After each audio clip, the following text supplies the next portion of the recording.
Vinyl community, this is Chris. Last night I was sitting in front of the computer or watching TV or both, I forget, but the doorbell rang and it was the postman delivering a package, and it turned out that I received an order I'd placed on Discogs and also some eBay auction winnings. So I thought I'd show those. And starting with the Discogs order. So that was Shivas Headband, Take Me to the Mountains. This is their first album from 1969 on Capitol.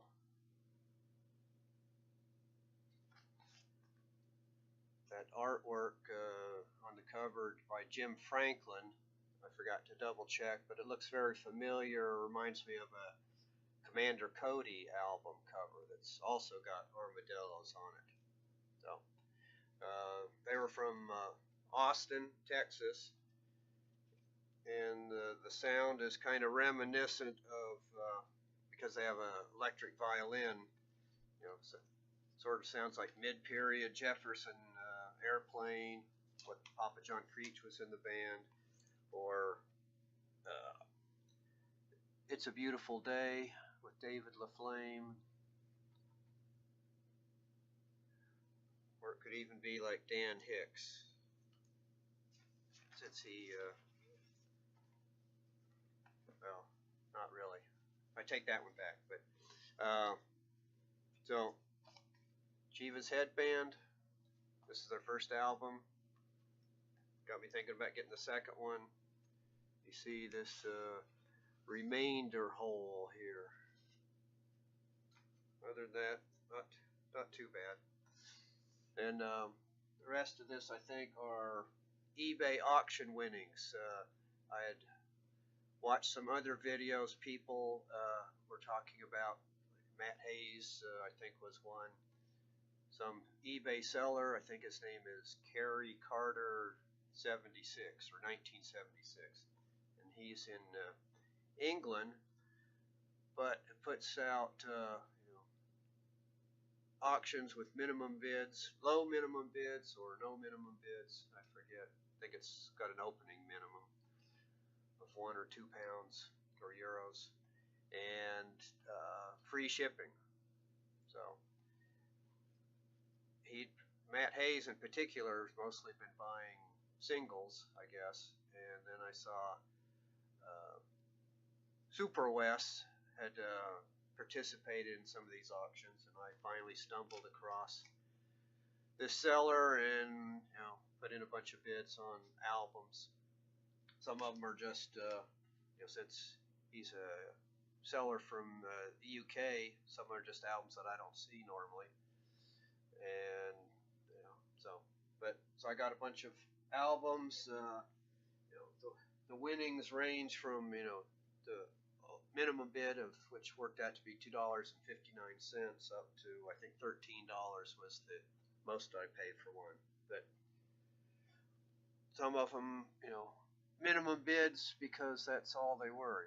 Like this was Sensational Alex Harvey Band, his second release called Next, 1973, and this is on the later Vertigo label. This one is a coverless album, so it was fairly cheap, because who would want to buy an album without a cover, right? So another one in that vein, this is Andy Roberts, 1973 on Elektra, Urban Cowboy. So Andy Roberts was a singer, guitar player. He'd been in Plain Song, and this is a solo album. I think the first Plain Song albums came out in 72, so this was 73. So sort of folk rock. Again, no cover, because who'd want to buy something like that? And then here's one with a cover, June Tabor. It's got some water damage down there in the corner, and this peculiar ring wear. I guess there's a raised rim on the label. So at first I thought she had a headband until I actually saw the cover and saw that it was just wear right across her forehead. So this is on 1970, excuse me, 1977 Topic release. There's the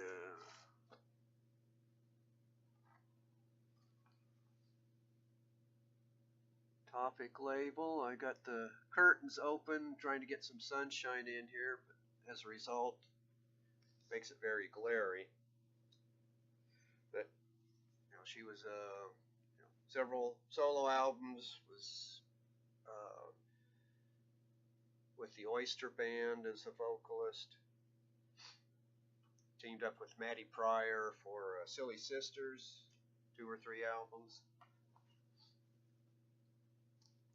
Here's another one, Crew Cuts. I think this is late 50s, early 60s. I think I bought this because I had been working on, I had another Crew Cuts album, and the cover was half destroyed with water damage or something, so that must have just stuck in my mind. So I said, oh, Crew Cuts, I ought to get that. So on the New World label,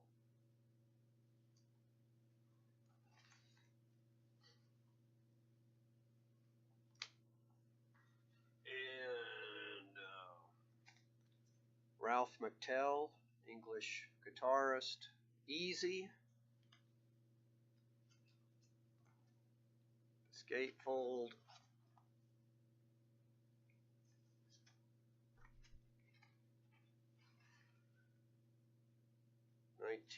'74 Reprise issue. So, Ralph McTell. And then another, this is Exception with Love From. So a bunch of reworkings of classical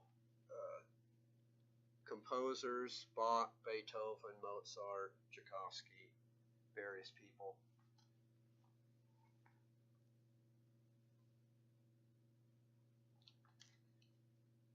On the Phillips label.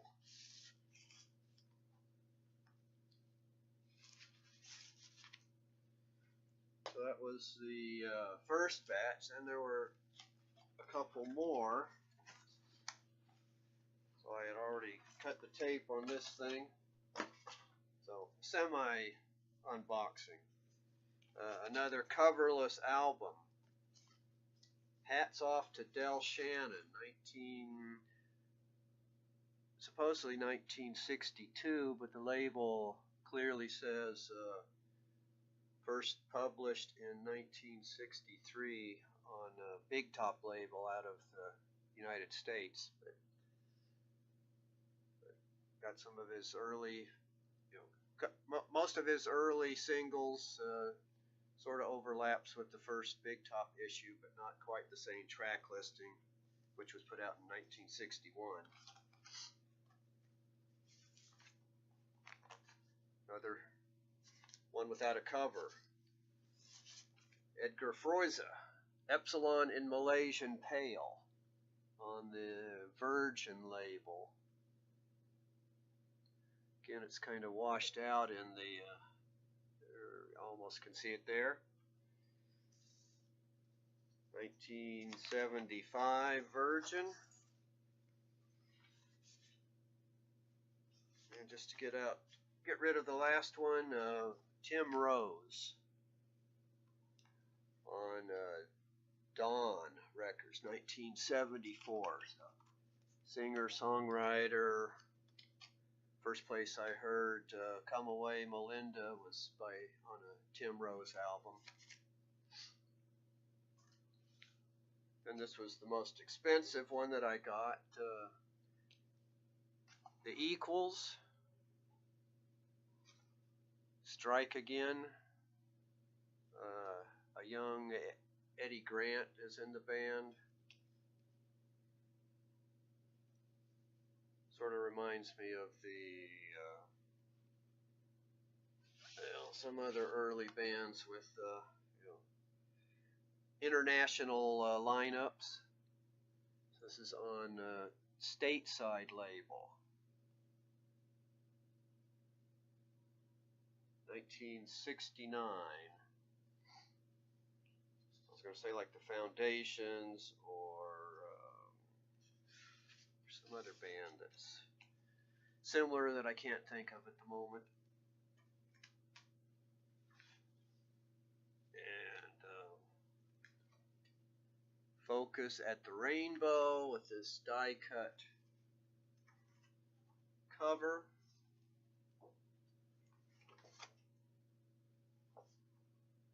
This is on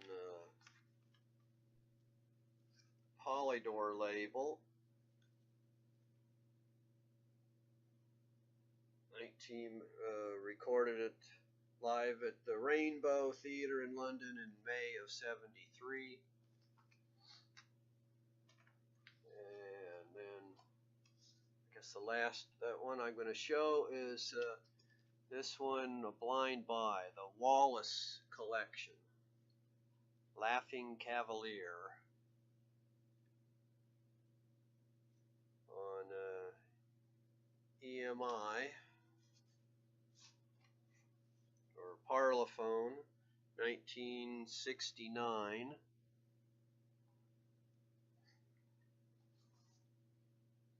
So I'm not sure what to expect from this one. I think I sampled it a little bit, but forget what it sounded like. Folk rock or folk psych or something. But don't quote me on that. So that was a quick update on the packages. There was some more, but I think I'll show those later if I show them. So thanks everybody, and happy holidays, if depending on when things happen. So see you later.